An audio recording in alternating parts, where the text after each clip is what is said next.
boys and girls, it's Miss Basel. We are working on lesson 6-7 today in volume 1 of your book. We're actually going to open to page 338.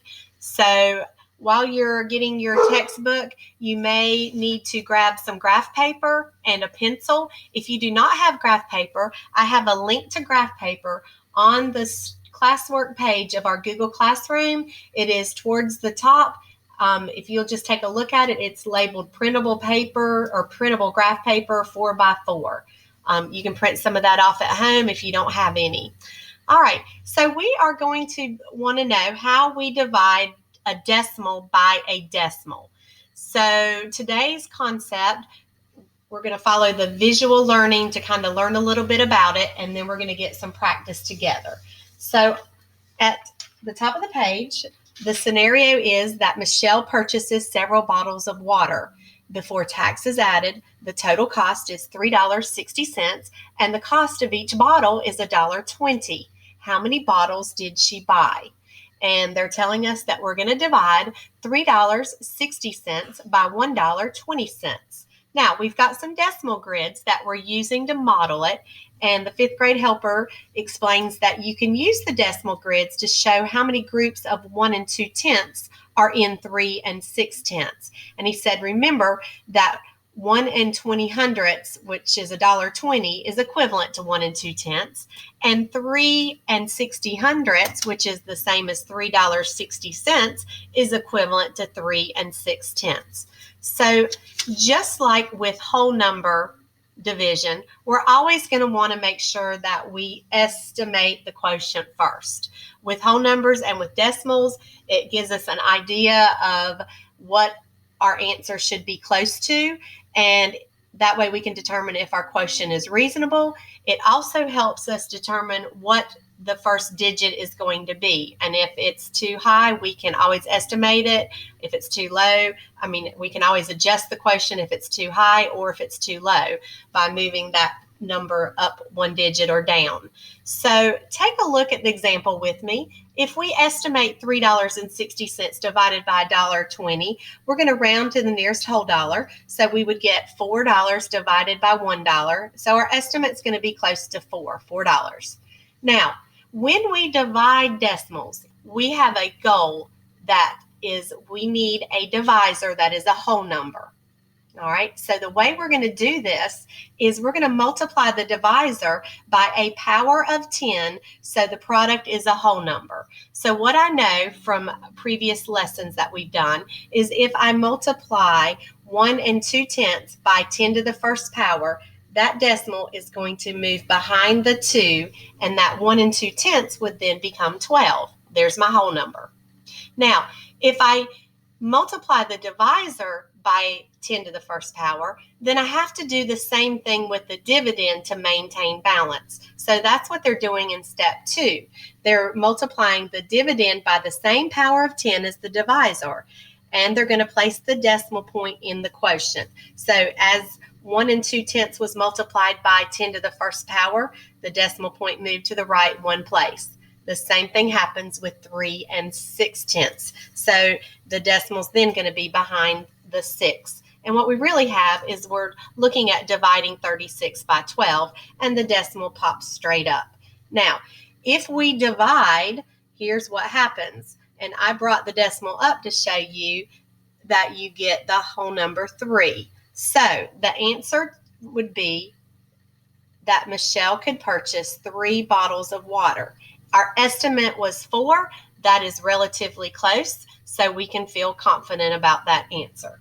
All right, so let's grab our graph paper and go ahead and label it that we're doing lesson 6-7, divide by a decimal. And then we need to go ahead and put that these examples are coming from page 339. And we're going to work through the guided practice 3 through 6, and then you guys will work with me as many problems through the independent practice as you need.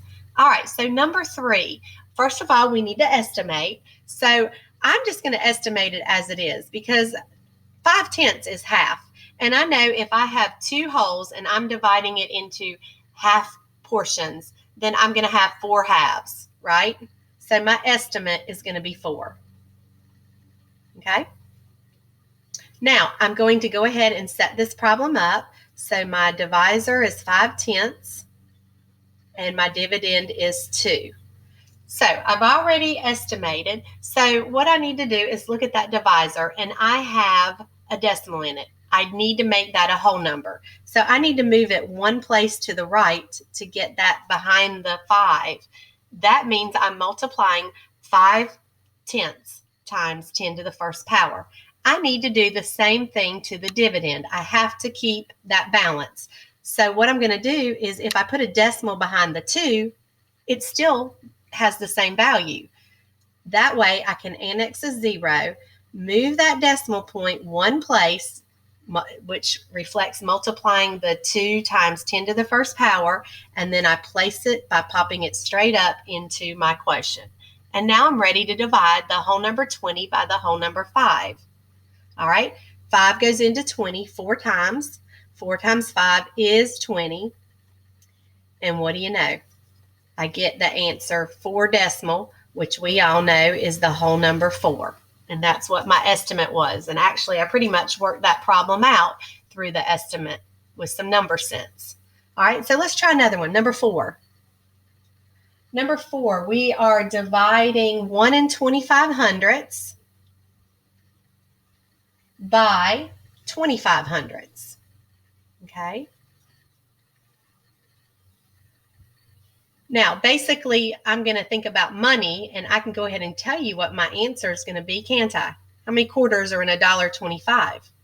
There would be 6, right? 4 quarters in $5, and 1 more quarter to make $1.25. So 5 is not only my estimate, but it's actually using number sense, the answer. So these are good because we know what the answer is going to be, to go ahead and work it and make sure we understand the process. So here we go. We have 25/100 as our divisor. Our dividend is 1 25/100. Now this one's a little different. I'm not going to be multiplying that divisor by 10 to the first power because I have 2 decimal places behind the decimal point. So I'm going to multiply it times 10 to the second power, which is 100. If I do that, it moves my decimal behind and makes that the whole number 25. So I have to also multiply 1 25/100 times 100. I move that decimal 2 places to the right and place it in the quotient. Just move it straight up, pop it up. And then I need to divide. So we know 25 goes into 125 5 times. 5 times 25 is 125. Our answer 5 decimal is the whole number 5. All right. Another one, number 5. If we were to divide 2 1/10 by 7/10, okay, this one's a pretty easy one. Again, you pretty much know that 21 divided by 7 is 3, so I'm going to use 3 here. Through the estimating process, I'm actually finding the product and making sure I know how this algorithm works. So 2 1/10 is the divisor. Sorry, 7/10 is the divisor. The dividend is 2 1/10. All right, so think about how we're going to make the divisor a whole number. 7/10 would need to be multiplied by 10 to the first power and move the decimal one place. And we have to do the same thing to the dividend to maintain balance. All right, now 7 goes into 21 3 times. 3 times 7 is 21.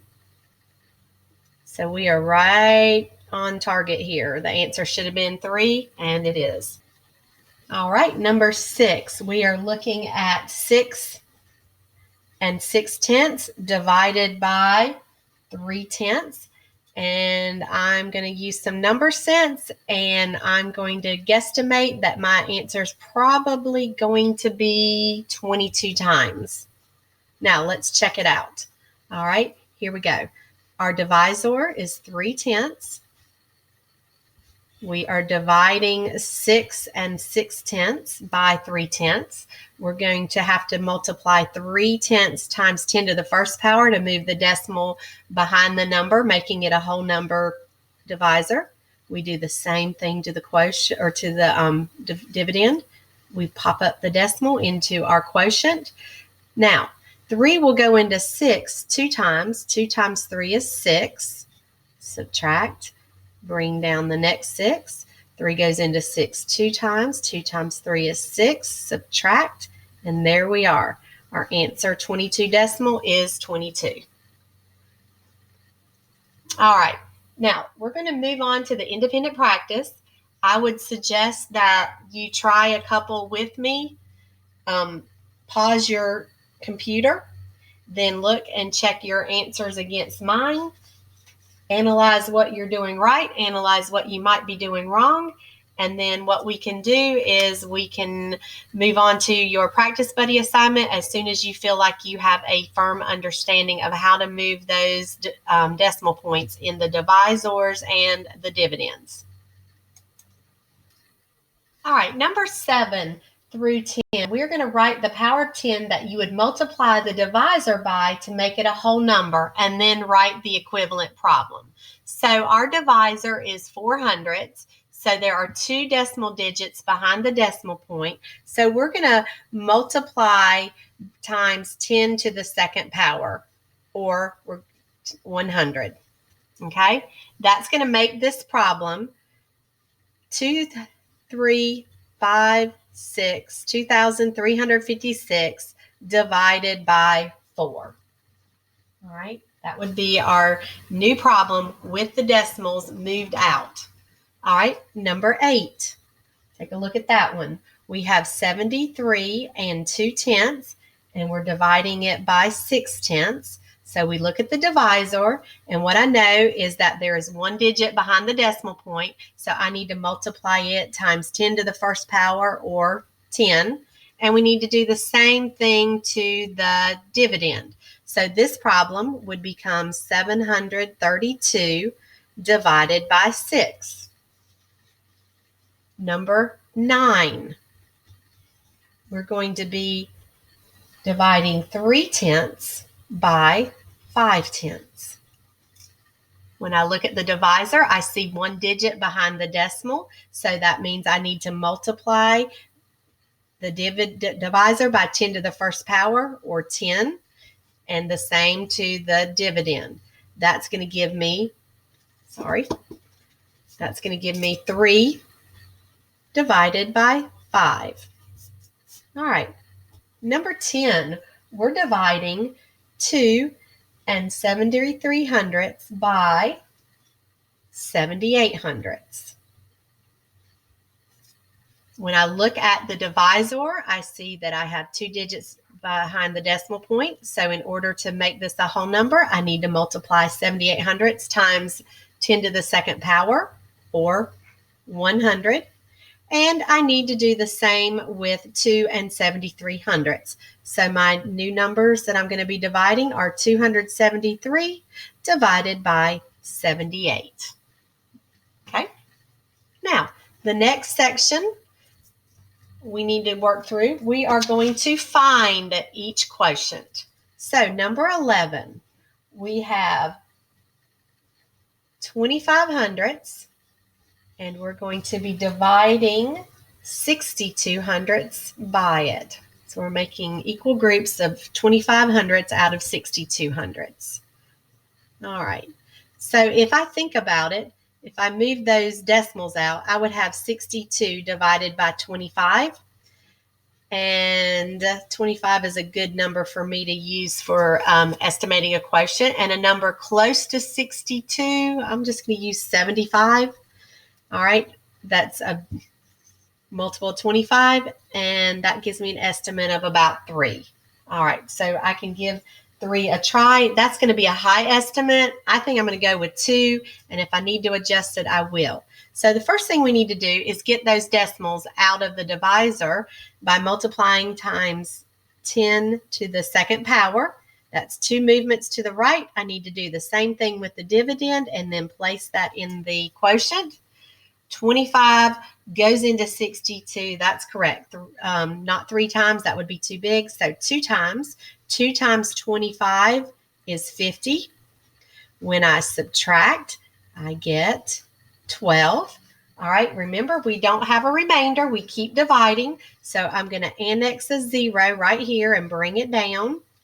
And I need to think about how many times 25 goes into 120. Let's try, I'm thinking, let's try 4 times. 5 times 25 is going to be too big. That's 125. So 4 times 25 is 100. I'm going to subtract. All right, I still have a remainder, so I need to keep on dividing. Bring down that 0 by annexing it.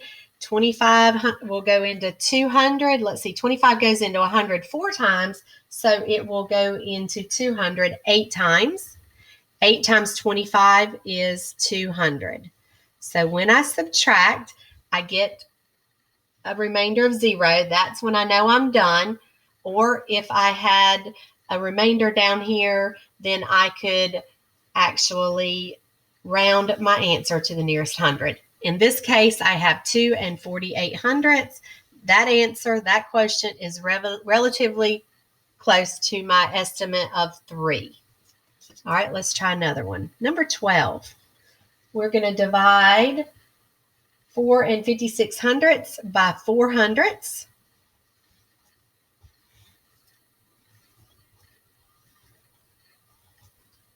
All right, so when we move that decimal out, we're going to move it by multiplying both by 10 to the second power. So that's going to give us 456 divided by 4.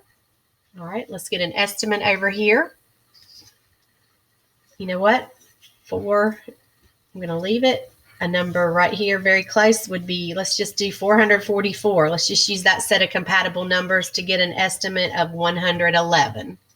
All right, let's see what happens. So we're going to multiply our divisor times 10 to the second power so we can move the decimal behind the 4 and make it the whole number. We have to do the same thing to the dividend, and then we place it in the quotient. All right, 4 will divide into 4 one time. 1 times 4 is 4. Subtract. Bring down the 5. We're ready to divide again. 4 divides into 5 one time. 1 times 4 is 4. We subtract. Bring down the 6. All right, 4 goes into 16 4 times. 4 times 4 is 16. Subtract. We don't have a remainder. We're done. So our answer is 114.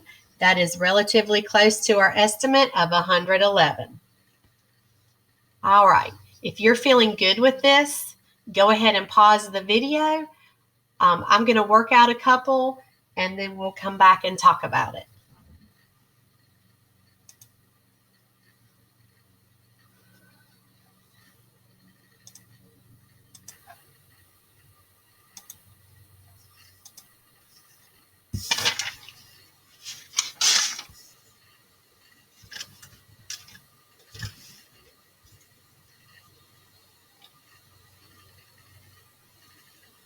Looking at number 15, we're dividing 17 25/100 by 300.